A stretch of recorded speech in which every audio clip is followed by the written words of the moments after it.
Hello, আমি ডিম।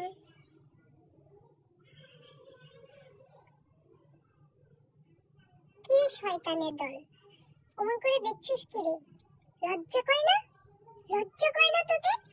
একটা অবুঝ নিষ্পাপ অবলা ডিমের জীবন নষ্ট করে দিতে কি করে পারিস তোরা বলতো? কি করে পারিস? তরকারি ভাল লাগছে না, একটা ডিম ভেজে আন। ঘরে কিছু নেই, এই ডিম ভুনা করে নে। আমরা দোকানে গেলাম, পরোটা খাবো, ঘরে বসে পরোটা খাবো। কারো বাড়ি বেরোতে গেলাম, পরোটা খাবো। ডিম ভাজা নিয়ে আয়, অমলেট কর, মামলেট কর। কি করে পারিস তোরা? কি করে পারিস? তোদের ভিতর কি মানবতা বলতে কিছু নেই রে, অসভ্যের দল।